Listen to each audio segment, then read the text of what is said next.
नमस्कार, NMF news देख रहे हैं आप। मैं हूं आपके साथ अभिषेक पुंडीर। अगर आपको याद हो तो अभी कुछ दिनों पहले सीएम योगी आदित्यनाथ का एक इंटरव्यू वायरल हुआ था, जिसमें सीएम योगी ने कहा था कि ज्ञानवापी को मस्जिद कहना गलत होगा। अगर ज्ञानवापी को मस्जिद कहा जाएगा तो फिर विवाद होगा।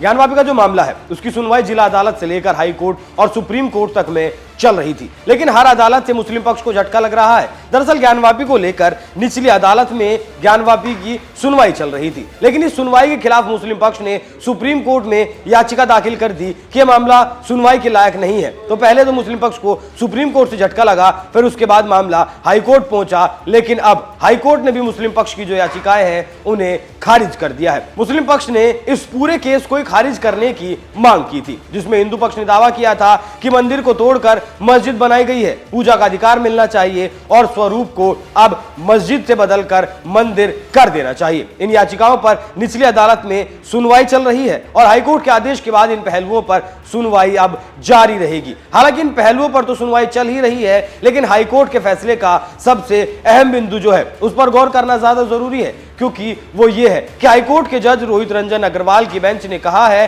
कि ज्ञानवापी का मामला 1991 के प्लेसेस ऑफ वर्शिप एक्ट के तहत आता ही नहीं। इस कानून में कहा गया था कि 1947 में जिन धार्मिक स्थलों का जो स्वरूप था वही माना जाएगा और इसमें कोई तब्दीली नहीं की जा सकती। ऐसे में ज्ञानवापी पर केस चलने का रास्ता खुल जाता है। हिंदू पक्ष की जो सुनवाई जो अधूरी बची थी वो अब पूरी हो सकती है। साथ ही हाईकोर्ट ने यह भी आदेश दिया कि 6 महीने के भीतर मामले की सुनवाई की जाए, क्योंकि ये देश के दो बड़े समुदायों के बीच तनाव पैदा कर सकता है। तो मुस्लिम पक्ष जिस वर्शिप एक्ट की दुहाई दे रहा था वो रास्ता अब बंद हो गया और अब मुस्लिम पक्ष के पास कोर्ट के फैसले को मानने के अलावा कोई रास्ता नहीं बचा। साथ ही आपको यह भी बता दूं कि कोर्ट ने एक और अहम टिप्पणी की है, जिसमें कहा गया है कि किसी भी धार्मिक स्थल का एक ही कैरेक्टर हो सकता है, या तो वो मंदिर होगा या फिर मस्जिद होगी। अब आपको बताता हूं कि हाईकोर्ट की ये टिप्पणियां हिंदुओं के लिए राहत की बात क्यों है। पहला पॉइंट तो यही है कि हिंदुओं का दावा है कि ज्ञानवापी मस्जिद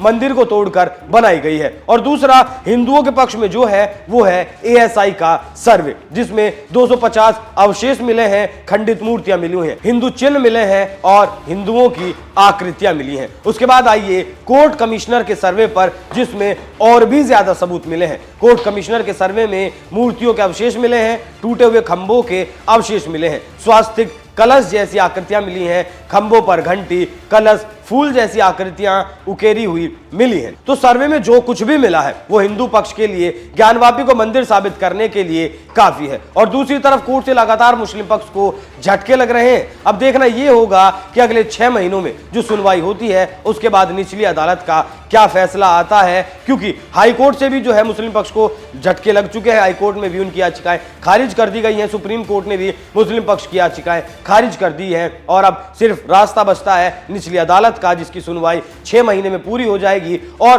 उसका जो फैसला आएगा वो अंतिम फैसला हो सकता है, क्योंकि मुस्लिम पक्ष के बाद उस फैसले को लेकर भी हाई कोर्ट और फिर सुप्रीम कोर्ट जाने का रास्ता बचता है। लेकिन आपको क्या लगता है, क्या मंदिर को तोड़कर मस्जिद बनाई गई है? इस पर अपनी राय हमें कमेंट कर जरूर बताएं। नमस्कार।